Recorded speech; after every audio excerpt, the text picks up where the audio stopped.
Welcome back to 504 Road Trips. I'm Andromeda Stell Luna, and I'll be your host today. In today's city tour, we'll be driving around the city of Pascagoula, Mississippi. We begin on US Highway 90 eastbound, crossing the Pascagoula River. On the right, you'll find the Round Island Light, a lighthouse that operated from 1859 until 1998 on the southwest tip of Round Island in the Mississippi Sound, about 4 miles south of Pascagoula, Mississippi. It was destroyed by Hurricane George in September 1998. There were plans to rebuild it at the same site, and construction began. But efforts were halted in August of 2005 when Hurricane Katrina devastated the partially completed structure. Due to the lighthouse's vulnerable location on Round Island, which made it susceptible to erosion and future storm damage, the Pascagoula City Council decided to relocate the lighthouse to Pascagoula. They aimed to use as many original materials as possible from the island. By 2012, the original base and the restored lantern gallery had been secured in their new location. By July 2014, the lighthouse's exterior had been fully restored, complete with the original lantern gallery on top.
Pascagoula serves as the county seat of Jackson County and was the main city in the Pascagoula metropolitan area until 2020.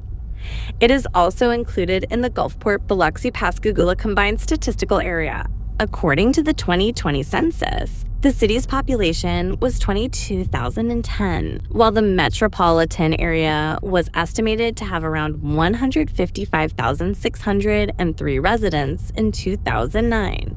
However, the Census Bureau stopped recognizing the Pascagoula metro area in 2020, so its statistics are now combined with those of Gulfport-Biloxi, which includes all of Jackson County. The city is accessible via 3 airports. Mobile Regional Airport, located 34 miles northeast in Alabama. Gulfport-Biloxi International Airport, approximately 40 miles to the west, and Trent Lott International Airport, which is just 9 miles north in Jackson County.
Pascagoula is a key industrial city on the Gulf Coast. Before World War II, it was a small fishing village with a population of around 5,000. However, the demand for ships during the war caused the population to surge. The city reached its highest population in the late 1970s and early 1980s, fueled by Cold War military spending. Pascagoula saw further development in the years leading up to Hurricane Katrina. Today, it's home to Ingalls Shipbuilding, the state's largest private employer, as well as industries like the world's largest Chevron refinery, Rolls-Royce Naval Marine, and First Chemical Kemers. Previously, Naval Station Pascagoula, located on Singing River Island, hosted Navy ships and a Coast Guard presence, but it was closed following the 2005 base realignment and closure or BRAC process, ending operations in 2006.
Here, we make a loop around Point Park, located at the mouth of the Pascagoula River at the Gulf of Mexico.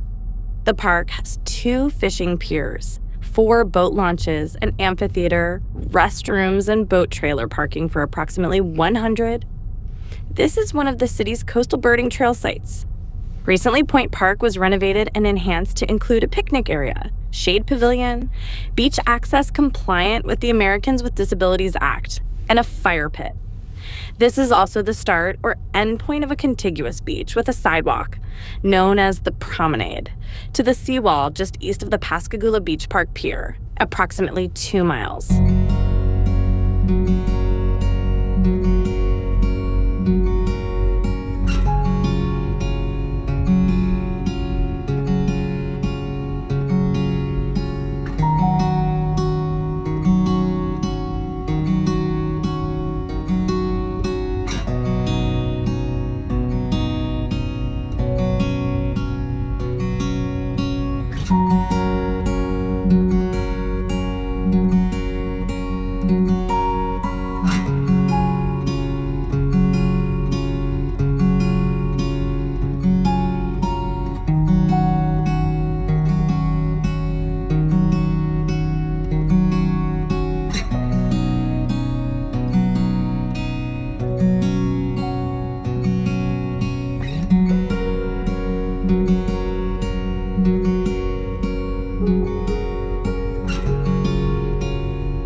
recently departed American musician Jimmy Buffett was born in Pascagoula in 1946. The beach to the right, as well as the bridge just ahead, have been named in his honor.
To the left is Beach Park, a 14-acre park with a view of the Mississippi Sound. It features a concession stand, several playgrounds, pavilions, barbecue grills, and restrooms. The park also includes a splash pad, a walking trail with fitness stations, a beach, a 1,000-foot fishing pier, and the Hurricane Katrina Memorial. Additionally, it's part of the Coastal Birding Trail.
On the 29th of August 2005, Hurricane Katrina's 20-foot storm surge severely impacted Pascagoula, similar to the devastation seen in Biloxi Gulfport and across the Mississippi Gulf Coast.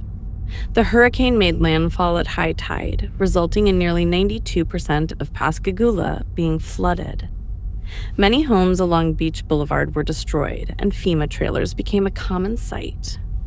Due to the media's focus on New Orleans and the Biloxi Gulfport area after the storm, many residents of Pascagoula felt overlooked or forgotten. Most residents lacked flood insurance, and many had to elevate their homes on pilings before they could get permits to rebuild. U.S. Navy officials reported that 2 missile destroyers being built at Northrop Grumman Ship Systems in Pascagoula were damaged by the storm, along with the amphibious assault ship USS Macon Island. Hurricane Katrina also harmed over 40 libraries in Mississippi, flooding the first floor of the Pascagoula Public Library and leading to mold issues in the building.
The name Pascagoula means bread eater and comes from the Pascagoula Native American tribe, who lived in villages along the Pascagoula River, upstream from its mouth.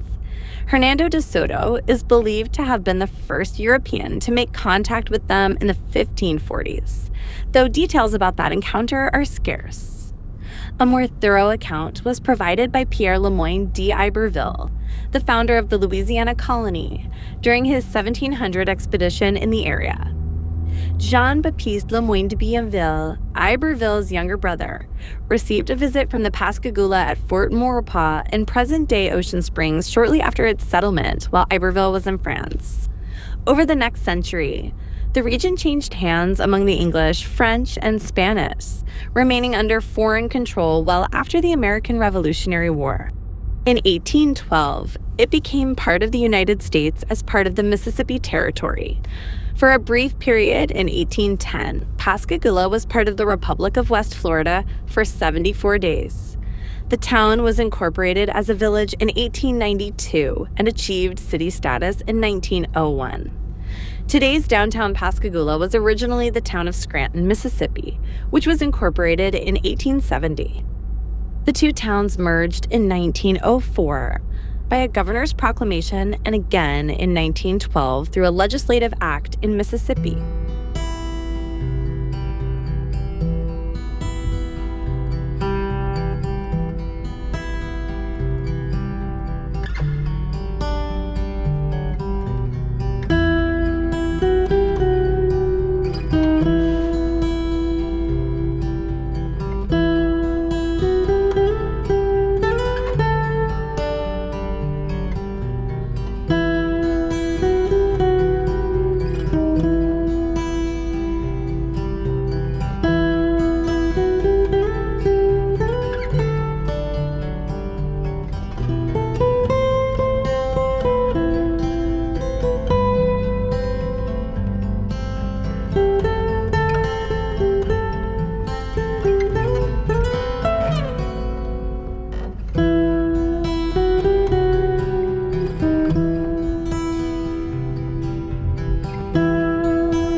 Here, we're driving through the downtown Pascagoula Historic District. The area is bustling with activity on this Saturday morning, with an arts and crafts fair taking place.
On the left, note the huge pumpkin patch hosted by the First United Methodist Church. 1,050 pumpkins of all shapes and sizes went on sale the day before this filming.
In October of 1973, a reported UFO sighting and alien abduction took place when co-workers Charles Hickson and Calvin Parker claimed they were taken by extraterrestrials as they were fishing near Pascagoula.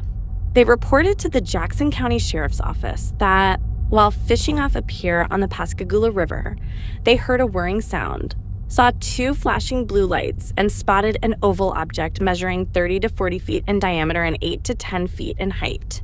Hickson and Parker described being conscious but paralyzed as 3 creatures with robotic slit mouths and crab-like pincers brought them aboard the craft for examination. After the incident, Hickson gave interviews, appeared on television in 1974, claimed to have had additional alien encounters, and published a self-made book titled UFO Contact at Pascagoula in 1983. Parker also became involved in the UFO community, attending conventions and starting a company called UFO Investigations in 1993 to produce television stories about UFOs. Hickson passed away from a heart attack in September 2011 at the age of 80. In 2018, Parker released his book, Pascagoula: The Closest Encounter, My Story, which provided his first full account of the event and its impact on his life. A historical marker commemorating the alleged abduction was unveiled at the site on June 22, 2019, with funding from the Historical Society and approval from the city. Both Parker and Hickson's family attended the event. Parker died from kidney cancer in August of 2023 at the age of 68.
This viaduct carries 14th Street over US 90 and the parallel CSX railroad tracks.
We conclude today's video on Highway 90, almost where we started, heading back the opposite way for 504 road trips.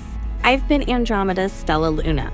Thanks for watching. We've enabled channel memberships, so for as little as $1 a month, you can help support our channel and get early access to our regular videos, as well as the occasional members-only videos. Click the link in the description to join. If you liked this video, please give us a thumbs up, post a comment, subscribe, share, and follow us on social media. And join us for our next 504 road trip.